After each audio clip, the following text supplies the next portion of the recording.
Hey Norm, how you doing?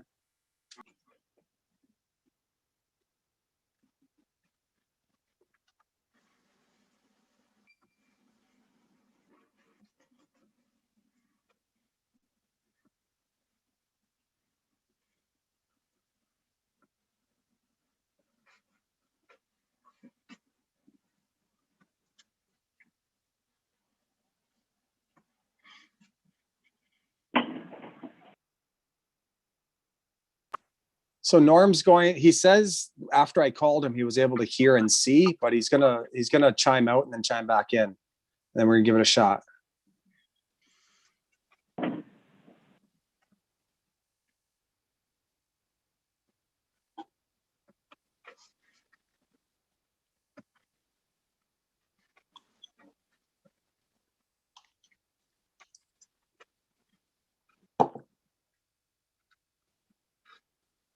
We're live, Dan, whenever you're ready. Hello, everyone, and welcome to Deseronto's regular council meeting, Wednesday, March 24th at 6:33. May I get a motion, please, to adopt the agenda with the additional presentation that will be 5.1? Everhart, so moved. Thank you very much, Deputy. May I have a second, please, for the Deputy's motion? Councillor Smith. Thank you very much, Councillor Smith. Any objection? I'm hearing none. Carried. Thank you. Next, any disclosure of interest? No disclosure noted. Moving on to approval of minutes, we have minutes 4.1 through to 4.2, pages 3 through to 9. What are council's wishes?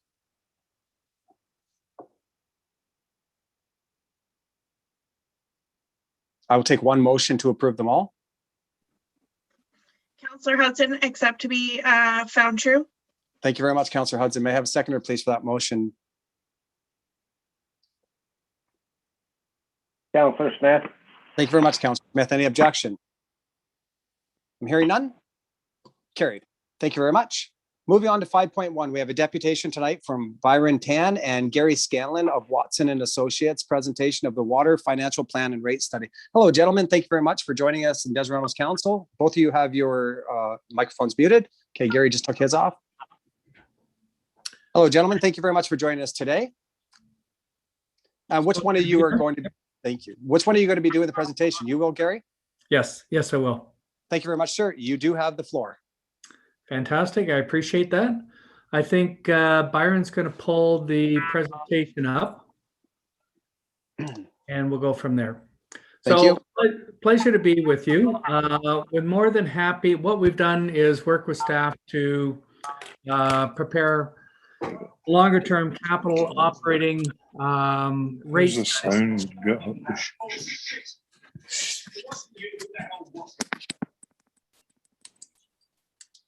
you very much. Okay, there we go. So we've prepared a longer term 10-year forecast of water and wastewater rates, take a look at customer profiles and such, and have basically looked at a longer term proposed rate structure for the municipality. As we go through, we'll also talk about a proposed alternative. And at the end of this, with the direction of council, there is a requirement to provide a document to the province as part of the licensing process to run your water operations. And I'll give you a bit of a presentation on what all that means at the end of the presentation. So this just gives you an overview. High level, we'll talk a little bit about all the legislation, obviously after Walkerton. There's a lot of legislation in place to guide municipalities providing their water and wastewater services to customers.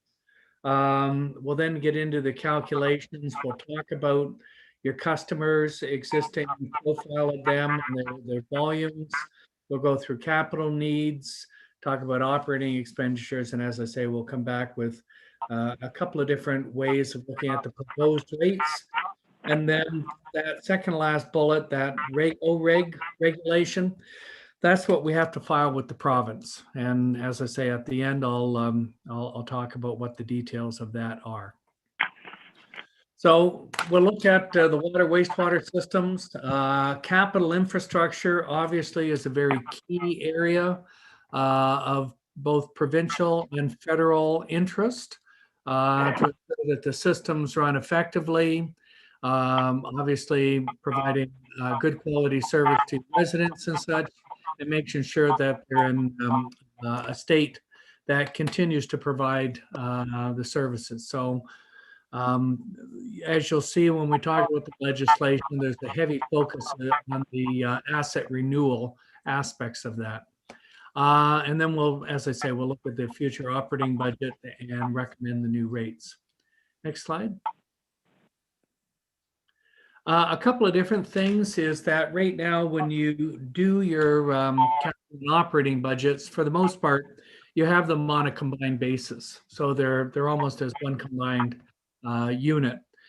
For filing the study with the province for your financial water plan, which is a mandatory document, we basically in discussions made the assumption that we'll split the operating costs and the capital costs 50-50 and work on the calculations from there. The other assumption is obviously you receive as part of the contract with the MBQ, you receive operating and capital funds, and we've continued that 35% contribution throughout the forecast. So there's no change in your existing relationship. And as I noted, Gary, yes. I'm sorry to interrupt you. Through you, Mayor, there's a bunch of feedback. I'm enjoying the presentation, but there's a bunch of feedback. If everybody, I hate to be that person, but if everybody could mute their mics so that I can fully, I'm distracted. I hate to be, is that okay? Sure.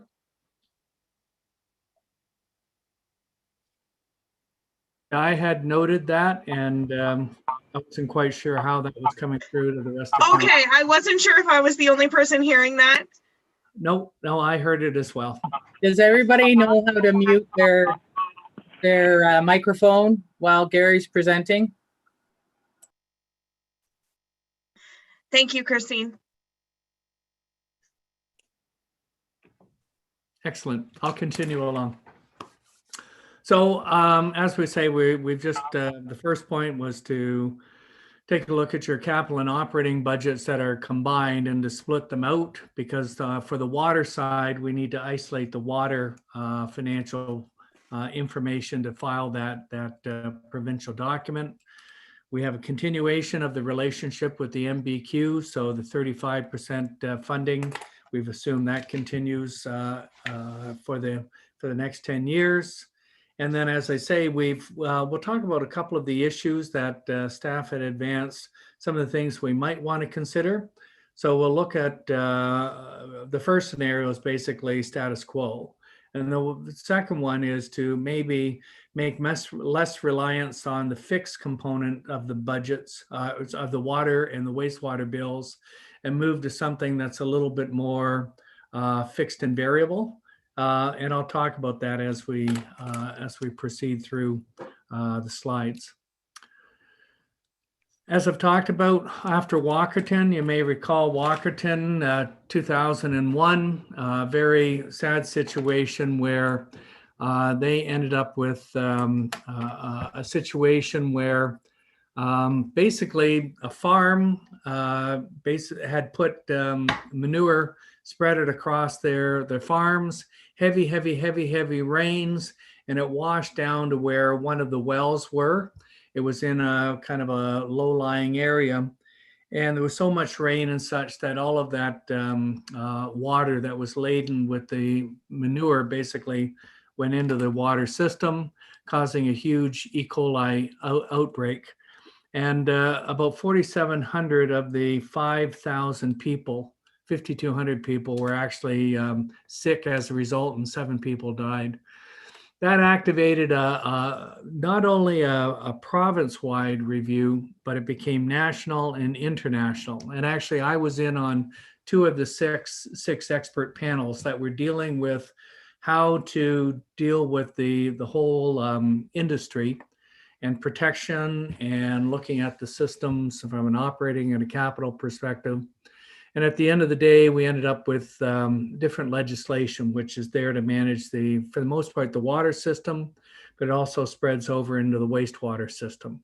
So the Safe Drinking Water Act is the key piece of legislation which guides almost every activity for municipalities as well as the total industry. So it controls laboratories, it controls the testing, requires you to do a minimum amount of disinfection that goes into the system. So the last drop of water that leaves the system has this minimum level of disinfection, training of staff, etc. So the key legislation is Safe Drinking Water Act. What was passed, and that was basically put forth and passed in December of 2002 during the hearings. And actually the Safe Drinking Water, Sustainable Water and Sewage Systems Act, the second one, which is also referred to as SWISA. SWISA was basically put out at the exact same time. And what it required was for municipalities to do a detailed inventory and assessment of the performance of their water and wastewater systems, and to consider the performance relative to a number of different measures to ensure sustainability. And the second part of it was to develop a financial plan to deal with all of that. Now, that SWISA legislation actually was, to some extent, they passed it, but they never put the regulations into place. And it was actually taken offline in 2012. What they replaced it with is in part the Water Opportunities Act. You can see at the fifth bullet, and to some extent the Infrastructure for Jobs and Prosperity Act. And I'll talk about those in a moment. Because SWISA was never actually implemented and the province was moving ahead with the Safe Drinking Water Act, they needed a mechanism in order to do that financial plan. And they put in an interim piece of legislation, which is still sitting there, that we have to prepare documents that respect that legislation. And it's really taking what we're going to present tonight in the rate structure in the forward 10-year forecast, and take that and basically translate it into a financial statement format. So, when you do your annual budgets and you set up, you generate something which is informative to the public, generally everybody can understand. When you translate that information into a high-level financial statement document, it loses a lot of its communication. But the province was looking, at least at this point, for a standardized way of measuring municipalities. So they put in this very standardized format for filing. So that's what we have to do. And I'll talk about that a little bit more at the end of the forecast. But right now, that's the one that we have to deal with for the moment. The Clean Water Act, I won't spend much time on that. That's dealing with watershed management. Really, a lot of the works that are dealt with in there, the responsibilities are at the Conservation Authority level and with engagement from local municipalities and such. But they're ensuring that a lot of the activities protect the water source. So protecting rivers, protecting streams, protecting recharge areas for wells, etc. But I'll leave that aside. And then, as I say, the Water Opportunities Act is the key one that's been put in place of the SWISA, the Sustainable Water and Sewage Systems Act. I'll hit that with a couple of slides in a moment, but I wanted to jump ahead. The other piece of legislation which is there in place now, which your municipality, along with all municipalities in Ontario, are moving towards, is this Infrastructure for Jobs and Prosperity Act. And what it is basically implementing is asset management plans. So all of the assets that you own, water mains, sewers, pumping stations, treatment facilities, roads, your parks and recreation facilities, everything falls under that Infrastructure for Jobs and Prosperity Act. And I'll touch upon that in 1 or 2 slides as well. So Water Opportunities Act, there's 3 key components of it. If you read it, there's 3 separate sections. One that promotes the water and wastewater technologies that are developed in Ontario. Number 2 is water conservation plans. And then the third one is the key one that we would talk about, preparing sustainability plans for water, wastewater. And you can see they've also introduced stormwater services. So into the future, when basically when the Infrastructure for Jobs and Prosperity Act is put fully into place, my understanding and discussions with the province, this will kick in. So what we'll present tonight is a movement towards the Water Opportunities Act, but it's not fully there. But we're putting you in a position to evaluate and to consider these changes as they move along in your analysis. So basically, we haven't got, there's only one regulation in place right now under the Water Opportunities Act. As I say, we're looking to see those regulations, which will really define the mechanics of this legislation. And we'll see that basically in the future. Next slide. These are the key components, and this is the financial plan, which is the financial plan is defined under the Safe Drinking Water Act. And what is there right now is an interim financial plan, as I indicated. But what they're really moving towards is basically back to what was provided for in SWISA.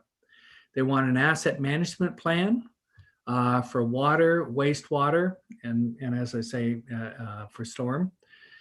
They want basically the analysis that we'll present to you tonight. That financial plan is looking at a longer term forecast, considering customers, flows, et cetera, and how are you going to finance this physical infrastructure over the short, medium, and long period of time. There's a water conservation plan. We don't know quite the targets that they do talk about in the legislation, that the province will establish targets on conservation, but we're not quite sure what those targets will be. Just as an aside, over the last 12 years, Byron and myself, our firm does about 1/3 of the rates on behalf of municipalities across Ontario. And what we've seen in consumption patterns is a continuing reduction in the amount of water consumption. And I believe that's due in part to education, due in part to changes in technology. So as you're replacing your dishwasher or your clothes washer, they're more conservation oriented. So they're using less water. You've got low flush toilets. You've got low flow shower heads. So all of those changes are actually causing municipalities' consumption to reduce over time. And then the last item is, as we're increasing the water and the wastewater rates, people are being a little more conscious and are doing things to basically reduce their bills. So we're seeing that from a conservation perspective, maybe they don't have to go too hot and heavy because these are naturally occurring with municipalities. The last two are new, and basically an assessment of risk that may interfere with the future delivery of the municipal service, including the potential risks of climate change. So obviously climate change are having impacts on municipalities. They affect probably stormwater management in a huge way. If you've got combined sewers, it affects your sanitary sewers. And to some extent, depending on the water source and such, it could affect your water supply. So there will be commentary on that. And then the last one is strategies for maintaining, improving the municipal service to ensure future demand can be satisfied, addressing new technologies, as part of your asset management plan and improving overall the service to your residents. It may encourage maybe cooperation with other service providers in order to maximize the service and minimize the cost. So those are the key things that as we move towards that Water Opportunities Act, we need to consider as part of the future plans. As I say, what we'll present to you tonight takes you a fair way down the road into the structure and what they're looking to develop as part of those calculations. Next slide.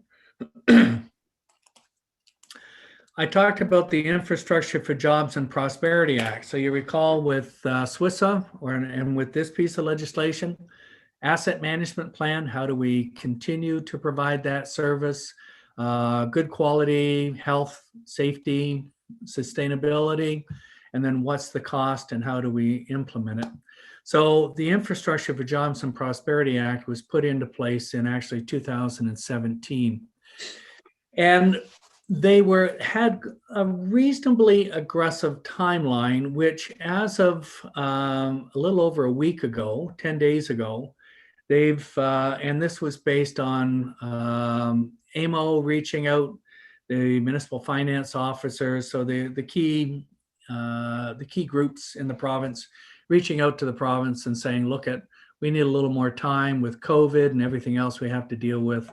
Slow down our times to conform to this.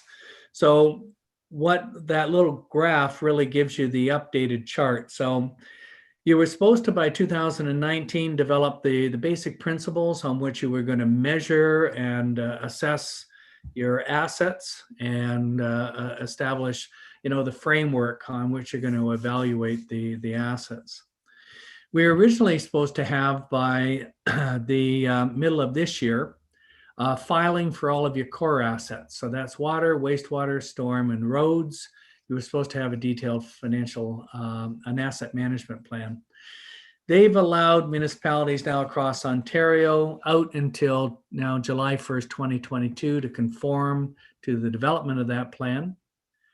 By July 2024, all other assets, so all of the softer assets like recreation facilities, libraries, your parks related facilities, vehicles, equipment, all the rest of it needs to be considered by 2024, and then a complete and proposed financial plan by 2025.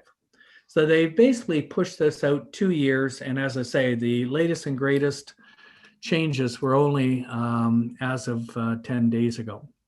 But this will lay the foundation. Remember, SWISA talked about do that asset management plan and do the financial plan. This is the legislated requirement to do that full picture for water and wastewater. So that's just the background. I wanted to make sure that if you haven't had the opportunity to get a little bit of the history and what legislation is in play right now for running those systems, I thought it would be important to summarize that for you. So getting into the details of the analysis is where we're going to go now. Your present rate structure is, and I'll stay on the left-hand side, which is your water. For the most part, you have a base monthly charge. So that base charge is a fixed charge, or I guess it's bi-monthly. So your billings are every 2 months. So every 2 months, a resident will pay that highest level, the 20 millimeter. So that's the size of the meter, and they'll pay $44.71. So over almost 90% of the municipalities in Ontario have some type of base monthly charge or base bi-monthly charge, a base charge, which is a fixed charge. And it doesn't matter if you're in Florida for 4 months or 6 months, you're still making a contribution towards the system, because obviously when they come back, they expect that the system's running well, it's been well maintained, and that they can just basically turn on the tap and have fresh water. So as I say, that's a common structure used across Ontario. You've got a second component. Well, actually, you've got the next two components are called your commodity charge, and it's broken into two components.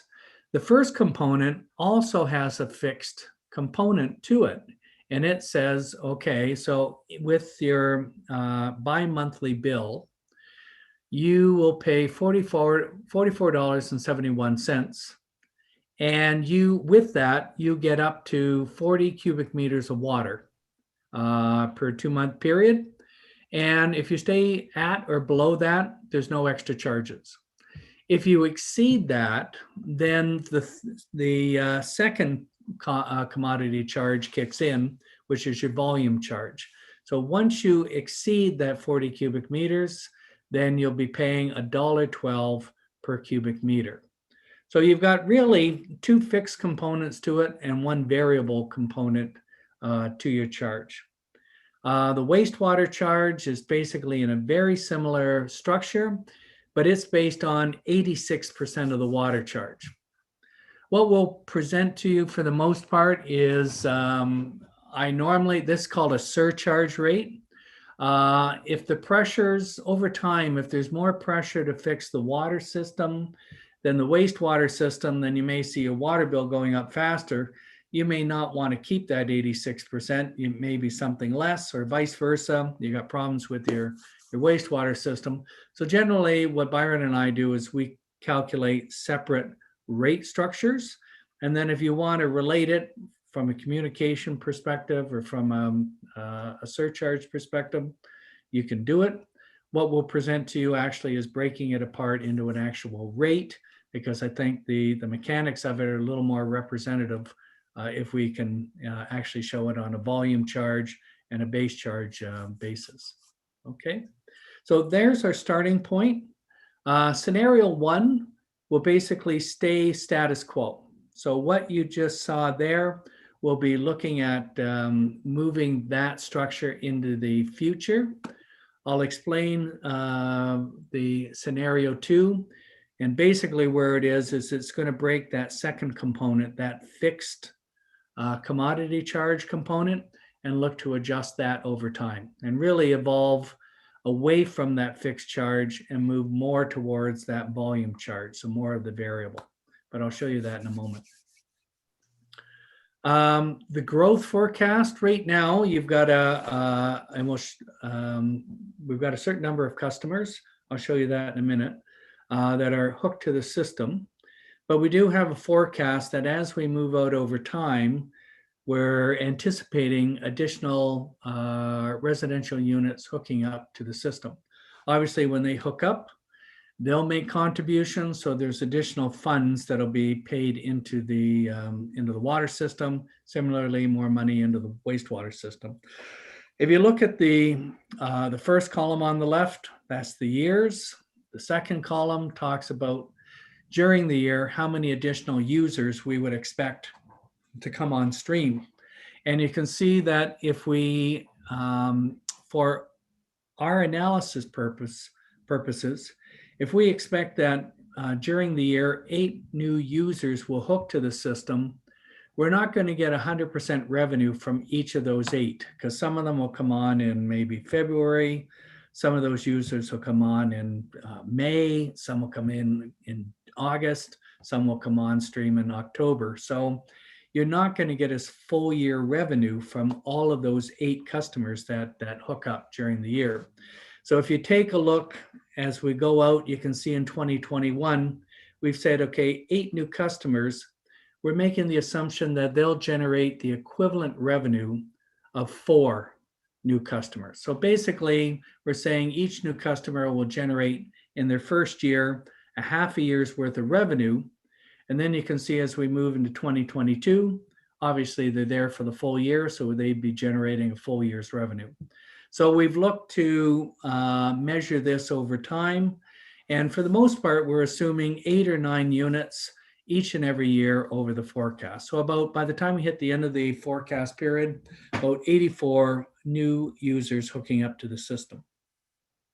Now, we've analyzed your current users, their consumption patterns, and actually the average user is generating 150 cubic meters. So that's how much is going through their meters, is 150 cubic meters.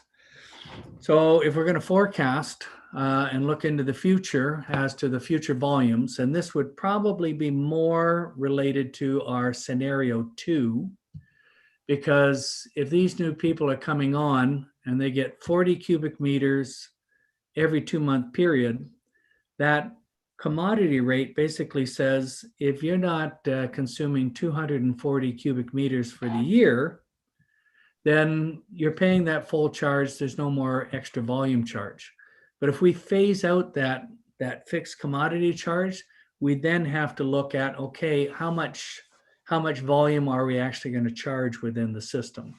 So that's why we've added this here, is really for option 2, is to take a look at the additional new volumes that would come on stream. So you'd add about another 12,000 cubic meters of consumption by the time you hit the end of the 10-year forecast. Okay. So I've talked about the two structures, and as you can see, at a very high level, before we get into the mechanics of it, we've been able to forecast your expenditures. We've continued with a reasonable level of capital infrastructure. I'll go through that in a minute. Capital infrastructure replacement and management. And with the operating costs and such, we can anticipate a 2% annual increase on the water and the wastewater bill.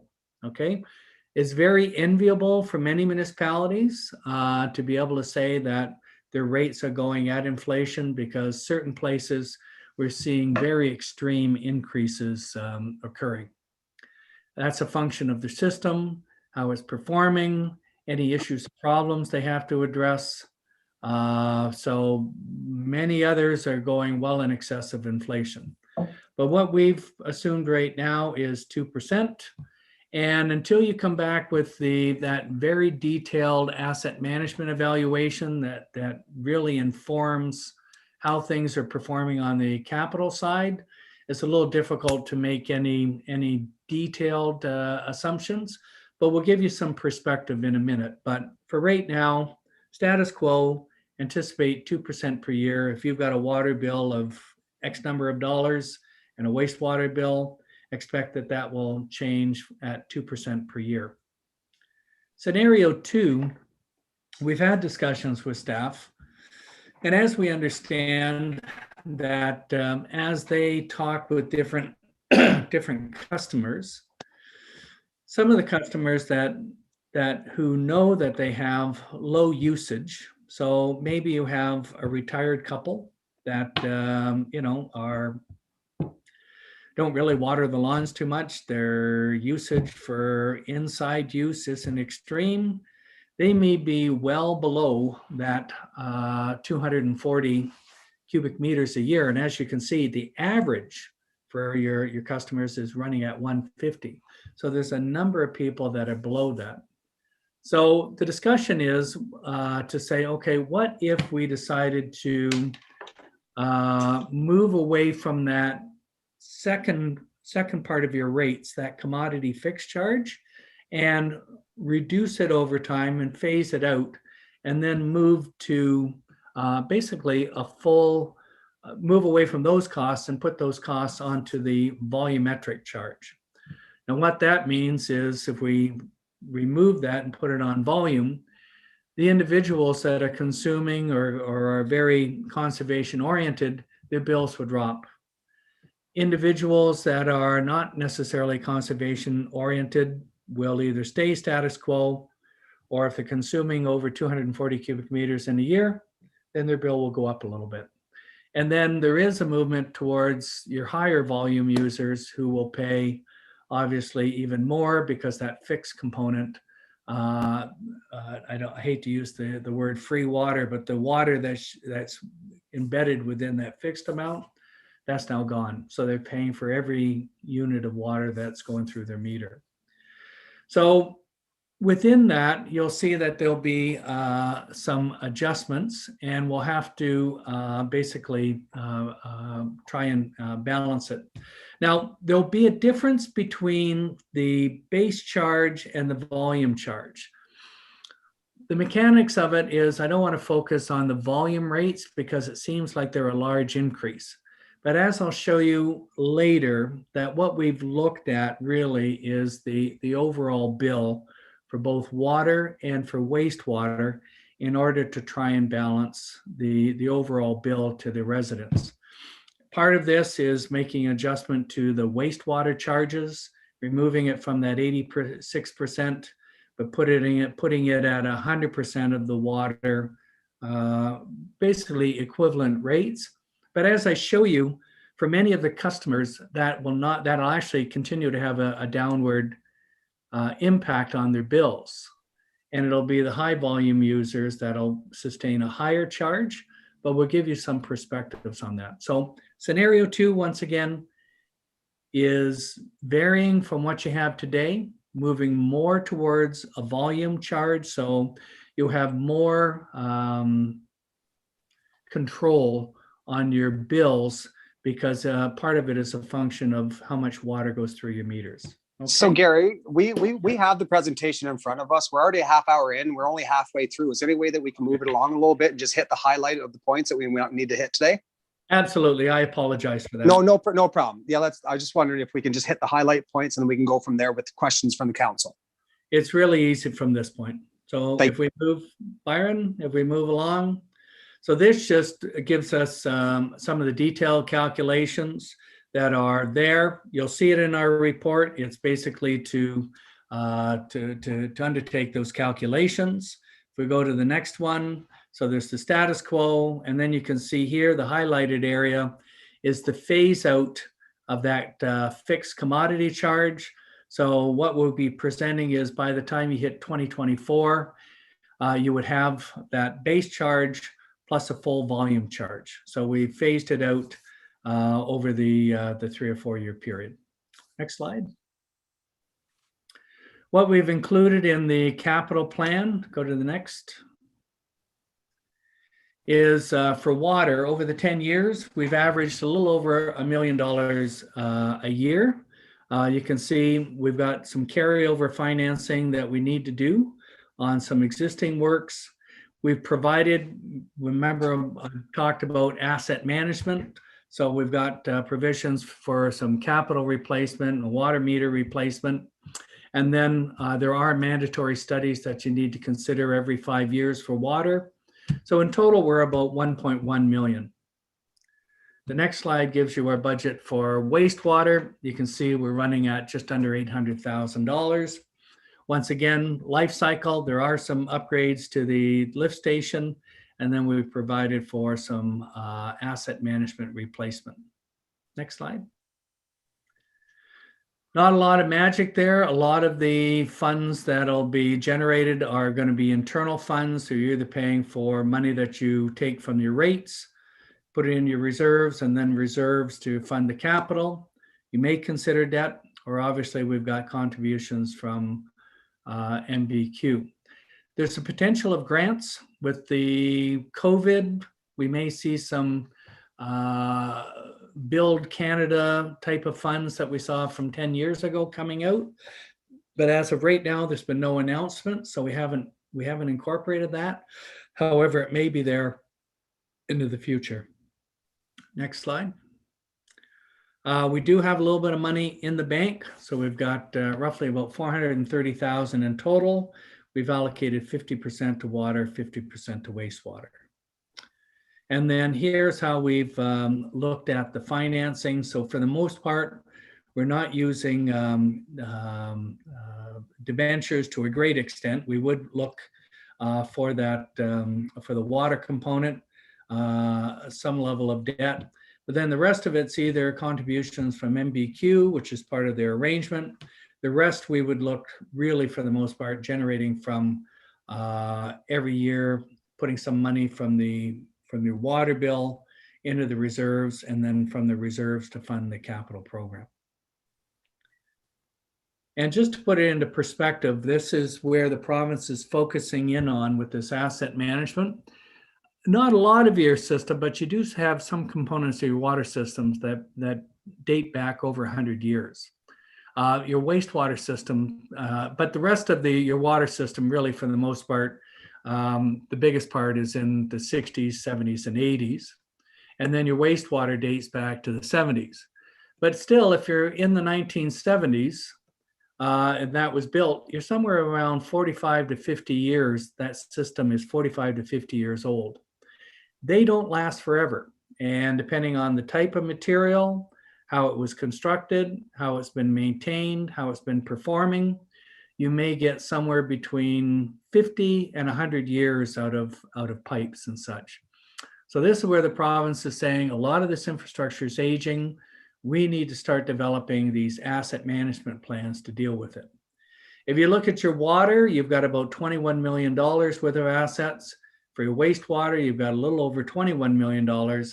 But the key thing is, if you look at it on a per customer basis, you've invested almost $25,000 for water customers and a little over $25,000 per customer for wastewater. So in total, to run that system, you've invested $50,000 per customer. If you were going to replace that, if you had the benefit of being able to replace it over 100 years, you'd still have to be spending $500 per customer in order to address that system. If you're spending somewhat less, then it's depending on how the system's performing and how long you can get out of it. So if you take a look at this chart, we've given you the asset values and we've summarized it by component. What we provided in the 10-year budget is really somewhere in the range of about 5% replacement of your assets. 5% replacement of the assets says that it'll take you over a 10-year period, means that it'll take you 100 years to replace it. But keep in mind, there's a lot of your assets that were built 40, 50 years ago, and you may not have the ability to go over that period of time. But right now, we don't have any more detailed analysis to support anything different, but that'll be something that you'll need to consider as part of the Infrastructure for Jobs and Prosperity Act and see what the actual timing and needs will be over time. So that's something we'll circle back on into the future. Operating budgets, for the most part, no significant changes. We've provided, for the most part, inflationary changes each and every year across the forecast, and MBQ continuing with their level of a contribution back to the system. This just gives you a forecast of the operating and the capital expenditures. You can see the water right now is at about $660,000. About 5/7 of that, or running at about 70 some odd percent, is going towards operating, and then you got about $200,000 which goes towards your capital. As we move out over time, those relationships generally are the same, so no significant changes. On the wastewater side, we have a little bit more as a percentage. We've got about 120,000 out of the 663, which goes towards capital. And you can see that, the water and the operating continue at a reasonable rate over the next 10 years. The blue is the operating, the burgundy is the capital. The part to consider or to watch for over time with the legislation that's out there is how the legislation will impact on that burgundy. Do you need to replace or to address your capital infrastructure more aggressively in the short, medium term, or are you okay over the longer term? So that will be an area of consideration as you move out over the next 5 years. Next slide. So we've talked about the status quo continues with the base charges, your commodity charge fixed, your commodity charge volumetric. And if we take a look at this, I know this is heavy details. I'm not going to spend any time, but you can see that we've continued with your changeover in the rates mid-year. And we've calculated the impacts on your water and wastewater bills using these different charges. And if you go to the next one, really, this is the one that gives you the impacts. Right now, your water bill in 2020 was $528. We would see it going to $541 and then to $552, et cetera, roughly 2% per year. You'd see the same type of thing happening with your water bill or wastewater bill. So in total, the residents pay $983 in 2020. They pay a little over $1,000 combined in 2021. And you can see roughly about a $20 or 2% per year increase as we move out over time. So reasonable levels of increases, we would expect you must be increasing in order to a minimum address your capital issues. So it's not a bad forecast at this point. If we go to the scenario 2, which phases out that commodity fixed charge, and we'll show you the impacts there. We've gone over this before. These are the rates. The key thing to look at is on the second part of both of these tables. You can see that by 2024, that commodity charge minimum bill goes down to 0. What you can see as an alternative is that the water volume rates go up a lot faster. So it's basically phasing out the fixed and putting more onto that volume charge. So we're just allocating the funds in a different component of the bill. If we go to the next slide, excuse me, this is the telling tale once again on 150 cubic meters. So the average consumption. And you can see right now they would be at 983 for 2021. You'd be 2% above. And then at that lower volume, you would actually see a drop going from $1,000 down to roughly 900, and then going to 940, and then coming back up to 1,000. And then you can see the changes from year to year. So we'll actually dip a little bit and then come back up. If we take a look at this from, move ahead, please, Byron. So what we've done is we've profiled right across your customers, all of them, based on the amount of volume they use. So we looked at, for the volume usage, we looked at if we start from the very low users and move up, we've gone up 1/3 of the way and said, okay, how much are they consuming there? We've gone up higher, another third, and then another third. So we've tried to break it into chunks and to see, in each of those quadrants, what the impacts are on those users. And I apologize for the complexity here, but the top one is your low users at that 1/3 part. The medium is the middle, and then your larger users are on the bottom. So I'm only going to look at the gray because that's the combined bill. So if we look at the average user, you can see at the low levels that with the top, the first in the yellow, that's your status quo. The phase out, which is option 2, is in the orange. So you can see that they would under the status quo, they'd go up by 2% per year. So you go from 1,000 to 1,026, 1,046.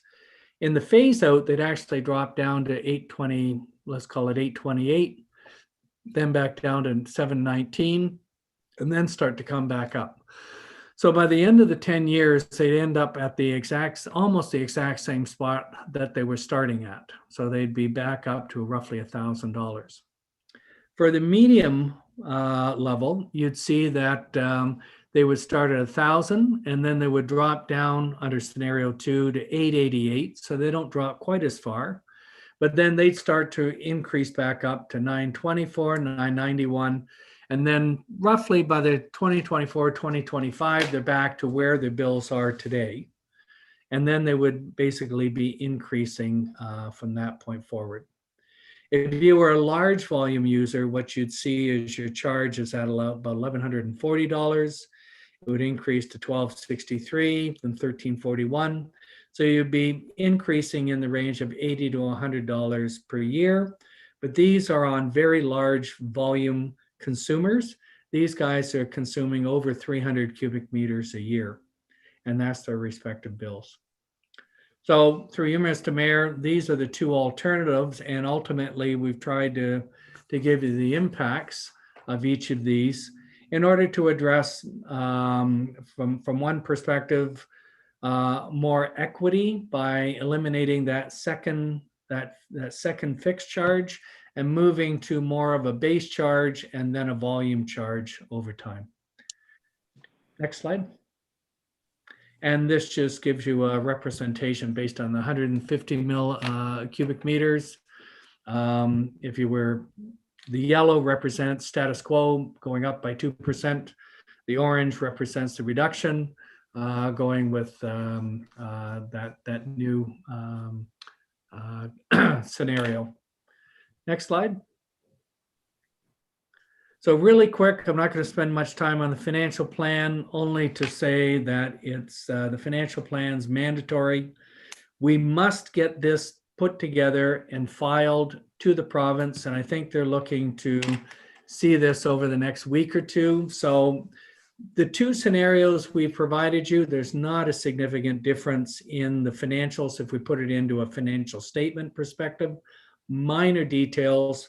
So we're suggesting that for the preparation of that document, we'll do it on the status quo.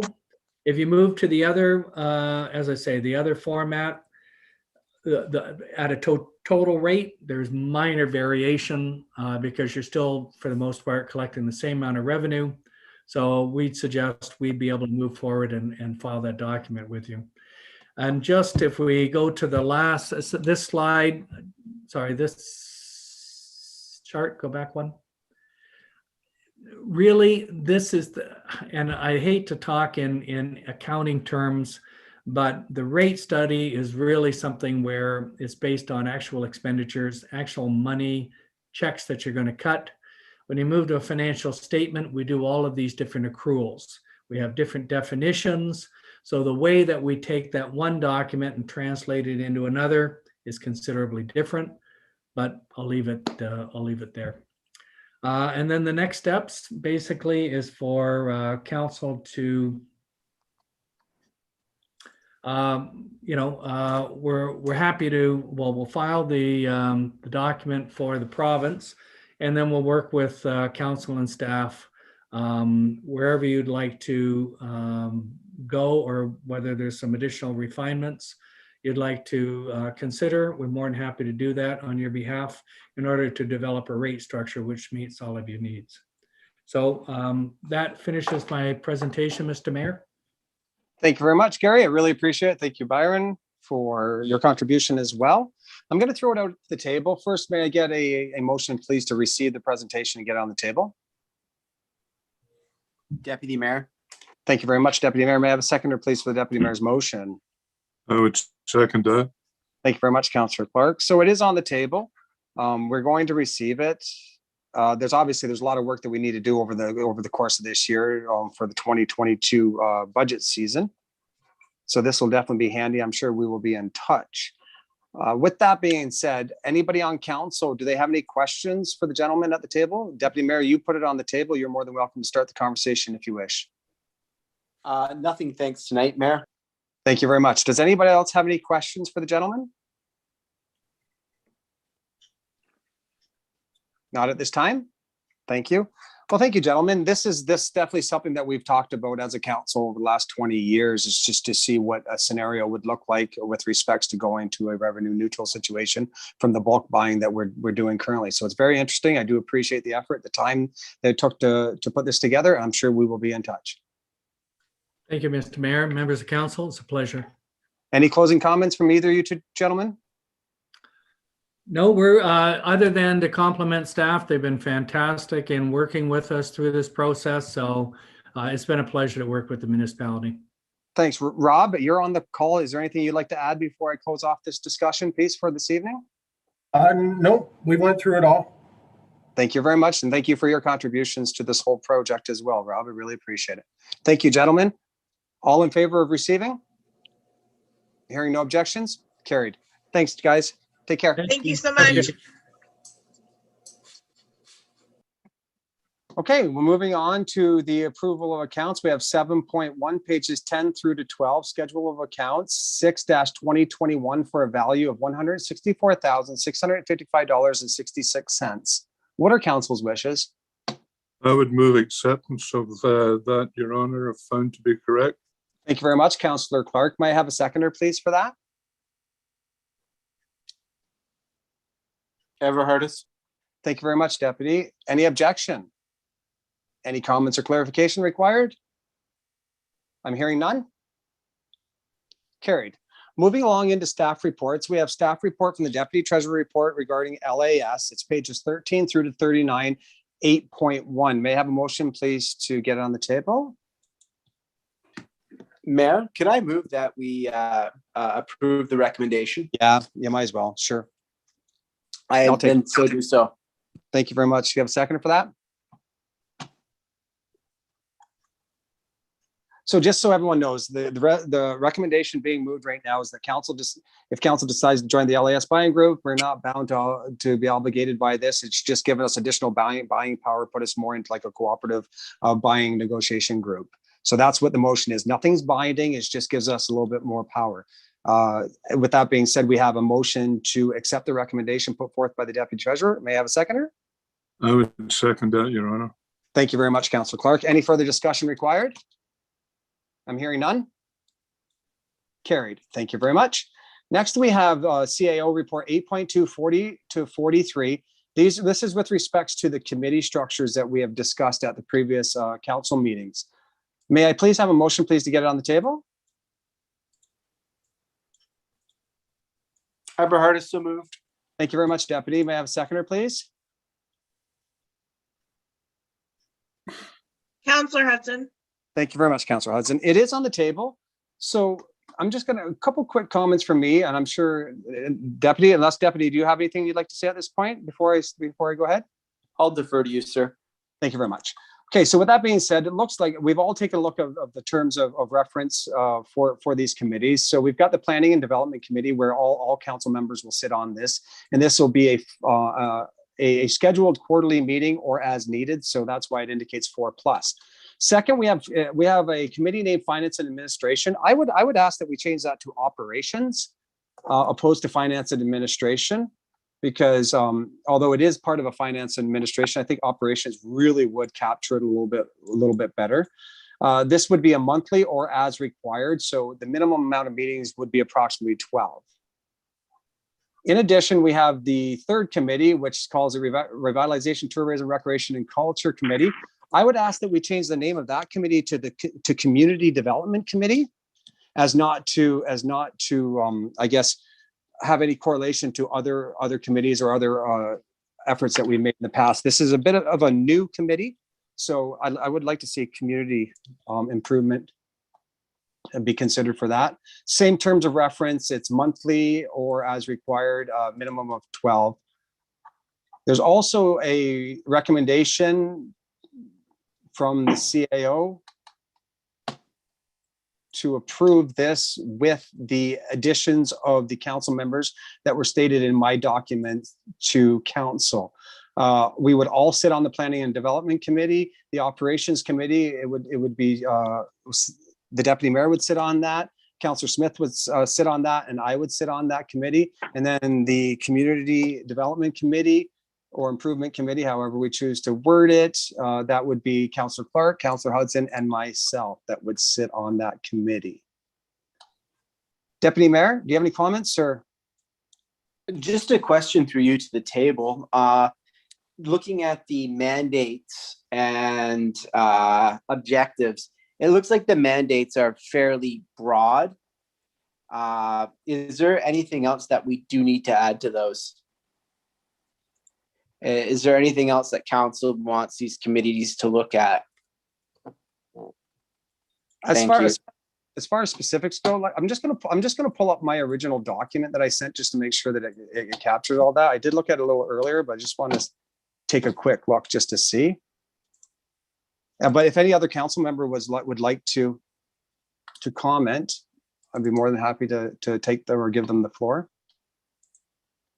So when I proposed this to council, I proposed the planning and development, the responsibilities would be strategies for future development, land use and planning matters, joint business inspection services, and committees of adjustments and land development. So going back to what is, well, it is kind of broad, to guide the planning and development of the town with purpose and vision. We could, does council have any suggestions how we can word that to be a little bit more encompassing, or do we feel it's required?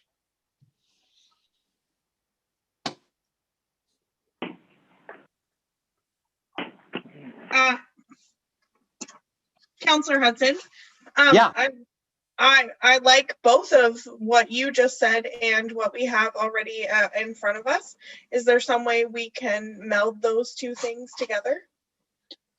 Sure. We could probably say responsibilities include but are not limited to, and then we'll just have what's written there. And then that's kind of a catch-all for if we choose that we need to address something within that same area of discussion. Yeah, that sounds great.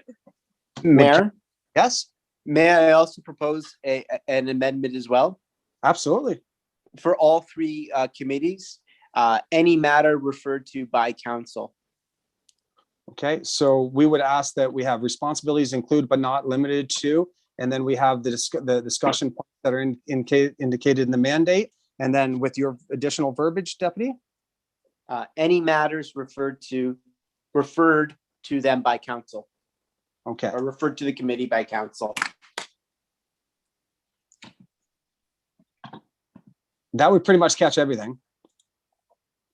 I And think so. give the committees the flexibility that it requires under this committee structure. Does council have any other comments or any objection to what's being discussed? So we're looking to add the verbiage that the deputy mayor just put through, which was all matter or any matter that's referred to the committees by council, as well as responsibilities include but are not limited to.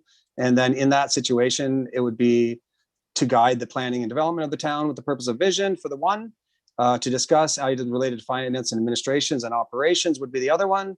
And then to discuss items related to, I guess, community development would probably be more so than revitalization, tourism, recreation, and culture. Council, any thoughts? I like the wordage of, through you, Chair. I like the wordage of community development. Deputy so- Mayor, Yes, sir. I'm also supportive of the new title of community development, as well as I support the idea of operations committee. Thank you. Okay, would council support me taking some time tomorrow and just rifling an email off to Gail and Christine, what we've just discussed here, just so they have clear direction? And if so, I will take a motion from council giving me that authority to do so, where I would add the changes that we just discussed as well as the verbiage, unless staff was able to pick up on that. Gail, are you all right? Or Christine, are you all right with the conversation? Would you like something in print by council? I've made some notes and will amend as directed and bring them back for final approval at the next council meeting. That works out great for me. Council, do you agree? I agree. I agree. No, thank you. Okay, with that being said, may I have a motion, please, to accept the changes made and to empower the CAO to come back to the next council meeting with these changes? Counselor Smith, Thank you very much, Councillor Smith. May I have a seconder, please?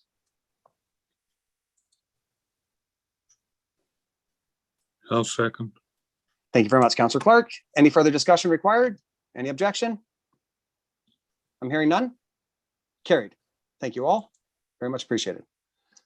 8.3, we have a CAO report for an RFP for service delivery review, pages 44 to 71. This is a continuation of a previous conversation. There is a recommendation within. I could either take a motion to approve the recommendation. The council directs staff and gives them the authority to advertise for the RFP as presented or amended, and then bring it back to council, the findings. Or I can put it on the table for discussion. I'll take either motion. Who wants to make one? I Or it can be- move that we accept that RFP as presented. Thank you very much. May I have a seconder, please? Counselor Hudson. Thank you very much, Councillor Hudson. Any questions or clarification required from anybody? Deputy Mayor, Yes, sir. thank you. Just a question through you to staff. How are we advertising the RFP? Generally, it's a website. I could also reach out to other municipalities that have done this and specifically email other, like the groups that submitted RFPs for other municipalities in our area. Thank you. Any further comments or questions from anybody on council? If not, I'm going to take the motion by the deputy to move forward with this RFP proposal. Carried. Thank you very much. Next, we have committee board meetings or meeting minutes from the BISB, pages 72 through to 73 from the March 10th meeting. Council's wishes. I would move acceptance of that report, Your Honor. Thank you very much, Councillor Clark. May I have a seconder, please? Counselor Smith, Thank you very much, Councillor Smith. Any objection?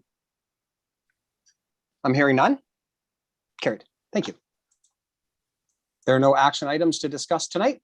Next, we have correspondence requiring no action, information items 11.1 through to 11.3, pages 74 through to 79. I can take it as one or we can bust them out. What are council's wishes? Counselor Hudson to accept them all in one motion. Thank you very much, ma'am. May I have a seconder, please? Counselor Smith, Thank you very much, Councillor Smith. Any clarification or questions? Any objection? I'm hearing none. Motion has carried. Thank you. New business. We have pages 80 through to 87, 12.1. We have the OPP regarding detachment boards and the framework and the structure. Council's wishes. May I have a motion, please, to get it on the table? Deputy Mayor, Thank you very much, Deputy Mayor. May I have a seconder, please? Counselor Hudson. Thank you very much, Councillor Hudson. So from what I see here, it's more of an FYI than anything for us at this point. Deputy Mayor, do you have any questions? no, not at this point, sir. Thank you very much. The CAO, do you have anything that you'd like to bring to our attention? For me, it was just, this may be something that council would want to consider, having representation from the council table as opposed to just staff. So I guess I wanted you to be thinking about who you might like to have representation on this board. I would ask that if any council member would like to sit on this board, that they can let us know and we can go from there and put your name forward. Counselor Hudson, I think this is something that I would be very interested in. I'm just putting it forward now since you put it on the table. Sure, it's on the table. If anybody else would like to, more so than I'm fine with that. But yeah, if we need representation, this is something I'd be willing to take on. Thank you very much. Anybody else in council have any expression of interest? I would like Mayor? to check it out further, Your Honor. So we've got Councillor Clark. Yes, and I heard somebody in the background as well. It's Everhardis. Yes, Deputy. I would support anyone on council who would take this on. I think this is an excellent experience for any councillor. I'm currently overtaxed with certain boards and committees. I would definitely support any member of this table. I think anyone that we have on council would do an excellent job representing Desmoronto. Thank you. I would agree, and I'm in the same boat. So with that being said, hey, Christine, is there any reason why we can't have two? I don't believe so. So if we can have two, we've got two interested council members that would like to put their name forward for the service. I'll find out. I think going through the framework, they may have specifications of how much representation, and our detachment board would be LNA County, so as well as Tyndonega Township. and the member municipalities of LNA County. So that's the representation they'll be looking for from each municipality. I can find out how many can sit. Thank you very much. So with that being, Sorry. yes, no, go ahead. If there's only one spot, I am totally willing to step back for Councillor Clark. And I would love to learn from him as he brings that back to the council table, because I know there is a lot of experience and wisdom there. If there is spots for two, I would love to be the second candidate. But if there is only spots for one, I will second back to Councillor Clark. Thank you very much, Councillor Hudson. I say keep your name on there anyways, regardless of if we're allowed one or two. We could put you on as an alternate in any situation if Councillor Clark cannot make a meeting, or if you guys decide you want to work it out, that you guys share back and forth who goes to what. So right now we'll let the CAO do what she's got to do, come back with some information, and we can proceed accordingly. But thank you very much. So with that being said, may I have a motion, please, to receive? Councillor Smith, Thank you very much, Councillor Smith. May I have a second, please? Hudson. Thank you very much, Councillor Hudson. Any questions or comments? Any objections? Hearing none? Carried. Thank you very much. Next piece of business is County of Hastings IT Service Agreement, page 88 through to 116, Managed Service Agreements, Deseronto 2021-312.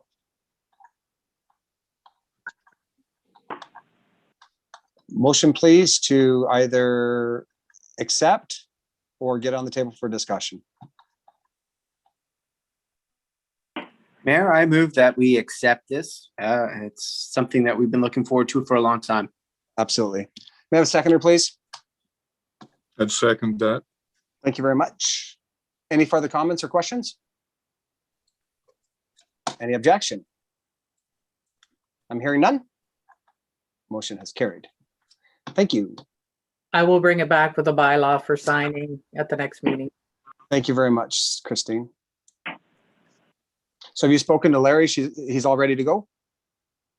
Yes, I believe we will be effective May the 1st is the deadline we're shooting for. I've had a couple of the IT guys from the county in doing an assessment of what we have and so on and so forth. And I'm not sure, there may be in one of the appendices, there's some verbiage that once they've done their assessment, there may be something to add there. So hopefully I know by the next meeting, and I will highlight any changes I make to this that potentially he may want to add. And if not, it'll be presented the same with the bylaw next meeting. Thank you very much.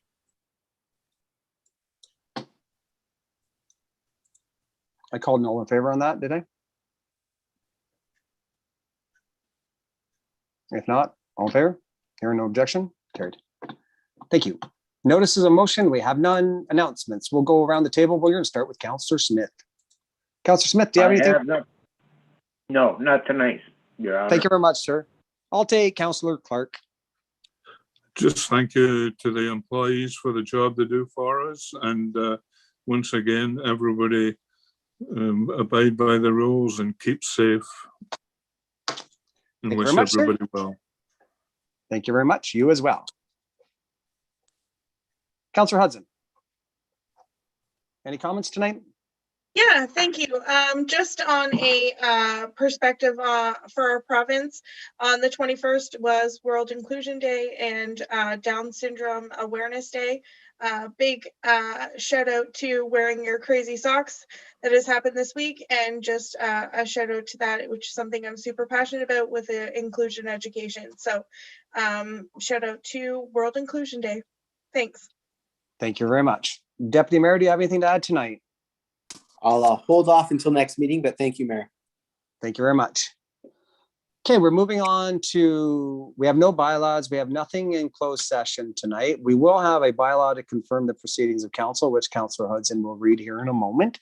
I just want to remind everyone that a week from now, we will have a budget meeting, which was I'm expecting should be the final budget meeting prior to us accepting the budget at the next regular council meeting after that. So I still ask that if any council member has any questions or requires any clarification and they need to do any research, feel free to reach out to a staff member, possibly the CAO or their treasurer, deputy treasurer, and they will be more than happy to help you and assist you with any documentation that you might need. Your So- Honor, Yes, sir. have we come to a time yet for that day? Not quite yet. We might as well just ask everybody. Is everyone able to meet in person? I didn't see the responses. I know the CAO asked, but technology wise, we were just kind of trying to poll the audience to find out who's going to be participating remotely, who is in person. CAO, did you get a response? I received responses from everybody as of today, but haven't had a chance to set the time.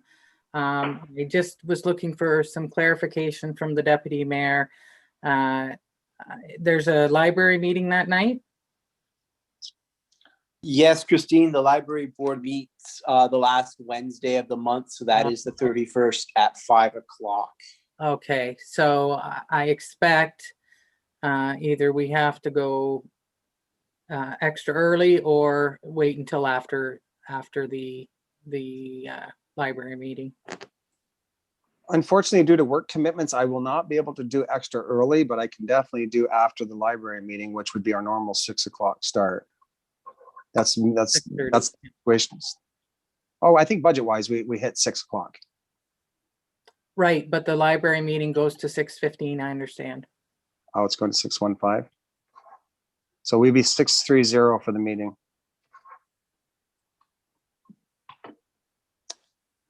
That would probably work good for me because of personal issues that day.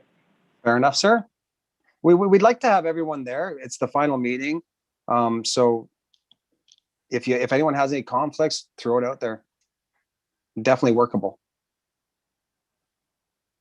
If not, we're going to go with consensus that the meeting will be 6:30 Wednesday. Any objections? Hearing none. 6:30 Wednesday it is. Thank you very much, Councillor Smith, for bringing up that point of business. Really appreciate it. Anything else? If not, I will call upon Councillor Hudson, please, for confirming bylaw 29-21, page 117. A bylaw to confirm the proceedings of council, 29-21, March 24th, 2021. Read Read it. for second and third time. Perfect. Thank you very much. May I have a seconder, please, for that? Councillor Smith, Thank you very much, Councillor Smith. Any objection? I'm hearing none. Carried. Thank you very much, all. Moving forward, I would require a motion for adjournment. Deputy Mayor gladly makes that. Thank you very much, Deputy. May I have a seconder, please? Councillor Smith, Thank you very much, Councillor Smith. Everyone have yourself a great night. That motion has carried, and we will all circle back on